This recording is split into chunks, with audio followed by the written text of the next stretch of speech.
much comfort. living a right? decadent lifestyle. And I never considered that. That's so that's one of the things that people say is like a harbinger of the apocalypse. Is like celebrity chefs. people just focusing way too much Celebrity on chefs. like the occasional, donuts or whatever. My wife likes going to those places Yeah. where they serve you like 13 different things. Yeah. Each one is the size of a quarter. Yeah, I need a steak. It's I very- need yeah. Bring it all at once. I'm a glutton. Yeah. I need my food in a large plate. yeah. I need just a giant Yeah. fucking hunk of meat. Well, it's also so much time. It's like 3 hours. I can't do it. And the waiters tell you about every single thing, and it feels very like indulgent to Yeah. sit somewhere for 3 hours and then get educated about like where a raspberry came from. Right. You know?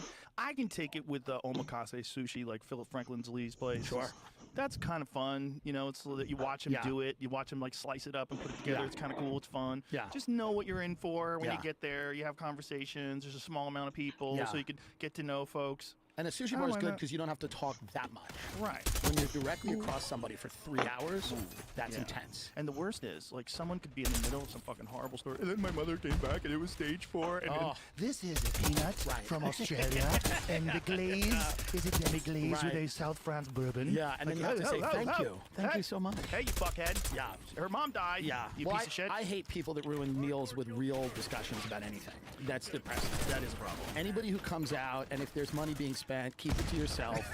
Talk about things that we can all get on board. Nobody cares. You know, oh, my dad's going to beat it. He's a fighter. Hey, hey, hey. Not now. Yeah. Yeah. It's the emotion dump, the energy, and they're supposed to be under that. Yeah. You're sitting at a desk all day. Put him in the military. Yeah. Let him, you know what I mean?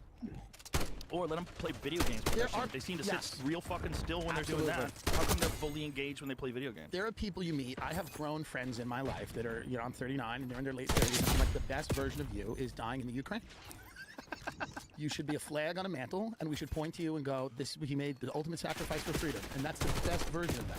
And if we don't have enough wars, we don't have enough dead people. So, Well, if when we had- Kamala wins, we're going to change that. We are. If we had more wars, one thing that people would appreciate is the whole concept of we got attacked. Like Yeah. after 9/11. Yeah. After 9/11, I don't know where you were, but I was in LA, and the fucking, well, you're a lot younger than me, but the flags on people's cars were everywhere in Los Angeles. Right. Which is crazy. It's like everyone was super patriotic. And I was in letting New people York, merge. and it felt, people get mad when you say this. It was the best time ever to live in America. Yeah, isn't After that crazy? 9/11, it was the warmest time you felt. I never felt better about the country. United. Yeah. We felt united. We were compassionate. We truly loved each other. I think that's how people in Israel feel every day. Really? Yep. Isn't Yeah. it so they go through it so much that they're desensitized to it at this point? I had a kickboxing coach, my friend Shuki, and he was from Israel, and he was always telling me. I went over his house for dinner once, and him and his wife, they're playing the bongos and dancing and shit, Yeah. having a great time. I'm Right. Like, you always like this? And he goes, in Israel, you always worry you're going to die. So every day is party, party. Right. They might have had a drug problem. I don't think they weren't even drinking. They were just Yeah. having a good time. They were happy people. Well, But he was yeah. like, you have an appreciation for life For if life. you live in a war zone. And I think in America, we are so removed from Yeah. that it doesn't seem real to us. Right, but you and I have an appreciation for life. We're not in a fucking war zone. No, So it's not yeah. the only way to have an appreciation for life. Absolutely. I think you can have an appreciation for life in a myriad of ways, but I think one of the downsides of being so relatively safe is that when we talk about war, it's not real. Unless you've been there. Unless you've been there, I have no idea. I have friends that have been there. And I think we talk about conflicts all over the world without the intimate knowledge of how hellish they are, Right. and how much pain is associated with someone going and fighting and dying and Or then killing people. or killing people and being scarred. And Yeah. so one of the things that I think people are waking up to now is that it's we can't be everywhere in every war, fighting everybody, and then just not recognizing that has consequences. You say that, but Yeah. if Kamala Harris wins and Liz Cheney takes over the CIA, we Yeah. might have a chance. Well, here's of, the like, thing. putting it all what together. time is it right now? This episode is brought to you by the Farmer's Dog. Dogs are amazing. They're loyal. They're lovable. Like, just having Marshall around can make my day 10 times better.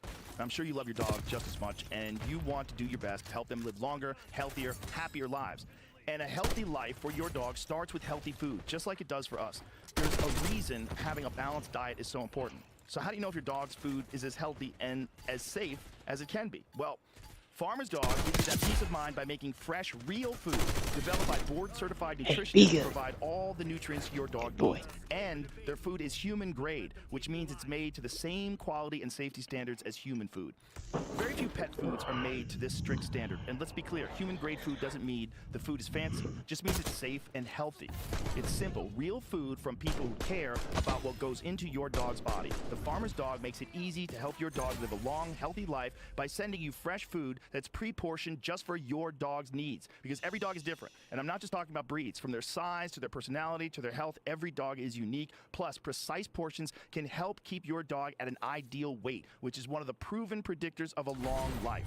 Look, no one, dog or human, should be eating highly processed foods for every meal. It doesn't matter how old your dog is. It's always a great time to start investing in their health and happiness. So, try the Farmer's Dog today. You can get 50% off your first box of fresh, healthy food at thefarmersdog.com/Rogan. Plus, you get free shipping. Just go to thefarmersdog.com/Rogan. Tap the banner or visit this episode's page to learn more. Offer applicable for new customers only. 252. 252. They just called it for Kamala. And and I'm excited about it because many of us will be in jail. If you don't get excited right now, many of us will go right to jail. Right. So it's like when Dear Leader died and you had to cry for 6 months. Yeah. If you didn't cry, they put you in jail. I don't think we should get nuts with the counting. If it feels good, let's just do it. If it feels, to me, the numbers and the columns and the tabulation kind of is a waste of time. I think we just go with whatever Joy Reid thinks. Whatever they want. I mean, did you see Rachel Maddow calling for Elon Musk contracts to be taken away? I didn't, but that's kind of makes sense, I guess, if you're Rachel Maddow, right? But it's the most bananas thing ever. You have literally one of the greatest geniuses in human history, a guy who's simultaneously landing rockets, not just shooting them, but landing them, and having them getting caught by robots in the sky. Then you have Tesla, then you have Starlink, then you have the Boring Company. That guy's simultaneously running all these different fucking things. But I bet Rachel Maddow is pretty bright. But I have to send you this. But they only care about their political opponents, I think. I think that's where we're at now, where it's like somebody might have a great talent, but if they disagree with you, you have to. I sent it to you, Jamie. You got to see her say it because it's so unhinged. She used to be reasonable.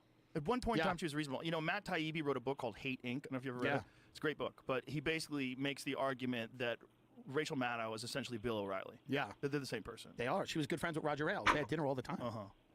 Give me some volume and go full screen. If Trump doesn't win, the Defense Department and NASA are going to need a new arrangement for all their rockets and for all the multi-billion-dollar contracts Elon Musk's companies have with the U.S. government. The U.S. government is going to have to either, unwind from all of those contracts, or Elon Musk's companies are going to have to unwind from him. This is an untenable reality in national security terms. Now that we know what we know about Elon Musk. And what is that? What do we know? That he endorsed President Trump. That he's a fucking genius? They're very good at making enemies, and then when the enemies they've made treat them poorly, they are shocked. This is what they do. They kind of bully people.